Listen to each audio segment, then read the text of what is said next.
Yes, come on in. Hello, good afternoon. Good afternoon. Take your seat.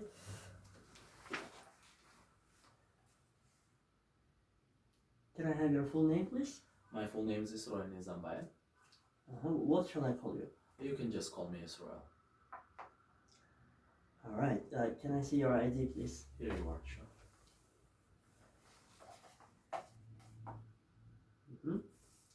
Everything's fine. Here you are. Thank you very much. Okay.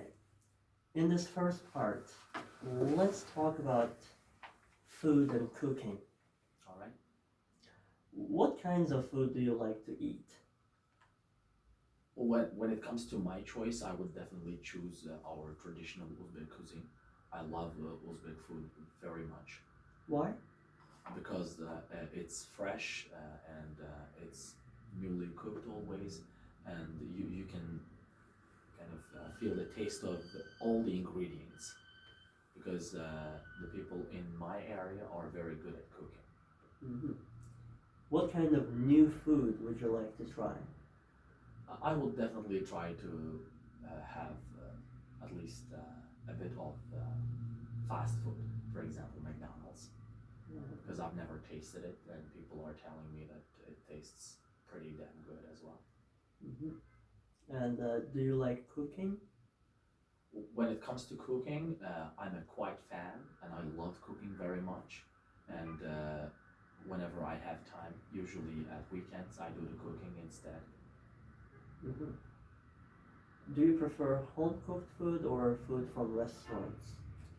Of course, home cooked food, because when you cook at home, you know that you're paying attention to the hygiene, and you know that you've chosen the right ingredients like potatoes, meat, etc. All of them are fish. When it comes to the restaurants, I cannot guarantee that the food that they're cooking has the freshest ingredients. I see. Okay. Now, let's talk about television. All right. How often do you watch TV? Actually, I don't watch TV at all because all of the programs here in Uzbekistan suck. Whenever you try to watch them, there seems to be everything fine, but when you have a look at the real life, you will definitely notice that lots of monkey business is going on here. Okay.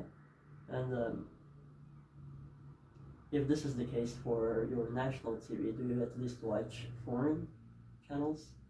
And I truly find BBC and CNN to be doing monkey business as well, which is why I don't watch them at all. I try to read books, and I try to compare real life with the information within the books. Mm-hmm. So I think I don't like watching or getting info from TV or BBC or CNN. Do you think the situation will ever change? For sure, it will change in the future because I'm not the only person who knows that what's happening around us. There are lots of people who are trying to support the people who are kind of releasing true news, for example. So it will definitely change in the future, and we'll have normal TV programs which will inform and which will report the reality on TV and in newspapers as well. Okay. Now let's talk about computers and the internet. All right. How often do you use the computer and what for?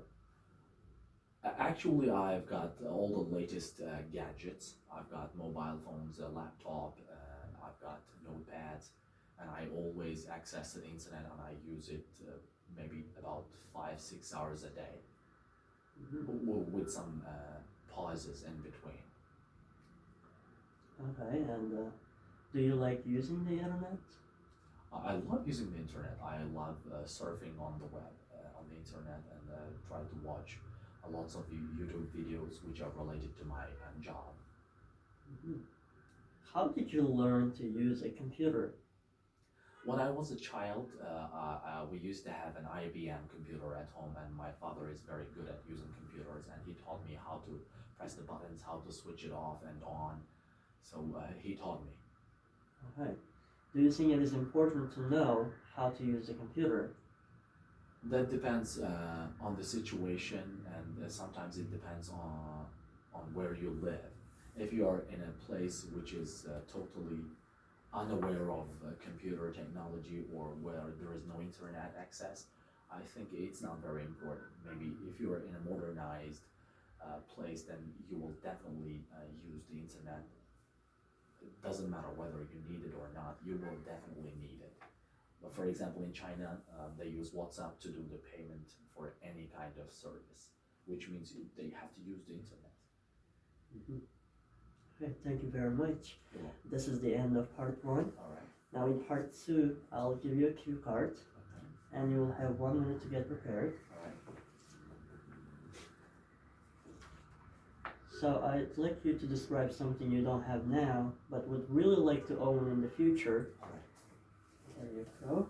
Here's some paper and a pen to make some notes. And your time begins now.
Alright, are you ready to begin? Yes. Please begin. I'd like to talk a car that I wanted I have always been wanting to own one. So for example, the name of the car is Lamborghini. I've always wanted to own this car, but as a matter of fact, everyone knows that it's very expensive, and wherever you go, you find a Lamborghini to have astronomical prices. And I've always wanted it because it starts very easily. You don't have to use the key in order to start the engine. You just need to press the button, and sometimes you can give the command with your voice. It has a voice control, and it's equipped with the state-of-the-art technology and the latest applications. And I love its color as well.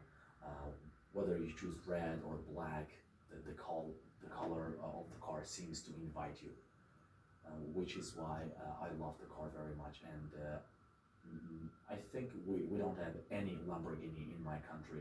I want to be the first one to have such kind of an automobile, and but for that I need to earn a lot of money, which is very hard nowadays, but I think in the future I'll definitely get one. Mm-hmm. Do you think people have become more materialistic nowadays? Maybe partly they might have become materialistic nowadays, but when it comes to myself, I find myself very materialistic. I believe in the things that I see, and I love to own lots of gadgets, latest techs, cars, automobiles, and planes, and houses as well. So for me, what makes sense is the materialistic things. Alright, thank you. This is the end of part 2. Thank you very much. Now let's move on to part 3, where I'll be asking some questions related to part 2. All right. Let's talk about owning things. Okay. What types of things do young people in your country most want to own today? As I have already mentioned, I'm not the only person who has become materialistic. I find lots of friends of mine who have become, materialistic, and they want to own cars, houses, you name it. Mm-hmm. Why do some people feel they need to own things? Sometimes to show off, sometimes to get the attention from the opposite sex. For example, I have friends who haven't got married yet, and they want to attract a girl who is also materialistic, has the same kind of interest. That's why I think they want to own and possess some stuff in order to get the attraction. All right. Do you think that owning lots of things makes people happy? So sometimes I find people to be happy by owning things. As far as I am concerned, I find myself very, very cheerful and satisfied with life when I own lots of things. But there might be some spiritual people who have deep knowledge of religion, who are creationists. They may not feel satisfied when it comes to owning things. I think what satisfies them is the true knowledge. Sometimes maybe it might be the knowledge of God, or maybe knowing kind of a religion deep. Hmm. Okay. In that case, let's talk about possessions and society. Okay. Do you think television and films can make people want to get new possessions? As a matter of fact, they do. They have a huge impact on people's choices because whenever you watch TV or advertisement, which is shown on TV, and when you watch a film in which there are like automobiles, I told you Lamborghini, for example, so they're all inviting. So the message that they give through films and TV programs is that you need to own things in order to be respected in this society. The reason for this is, again, our becoming materialistic. Yes. Are there any benefits to society of people wanting to get new possessions? That depends. For example, if there, let's imagine there is a family who doesn't have a washing machine. For example, having a washing machine at home is very helpful for the person who is doing the cleaning. Let's say it might be a man, or it might be the housewife. So owning things sometimes is helpful. Hmm. And my last question for today is, do you think people will consider that having lots of possessions is a sign of success in the future? What is happening now is that if you own lots of things, it means success. You have achieved something in your life. Maybe in the future we might have a different worldview. People might change and they may start seeking for kind of true knowledge, let's say, maybe spiritual satisfaction. So in the future it might as well change. Who knows? But my prediction is that it will definitely change because nowadays I find lots of people satisfied and dissatisfied at the same time with the objects that they own. Who knows what scenario we will have in the future? Thank you very much. Thank you This very is much. the end of the interview.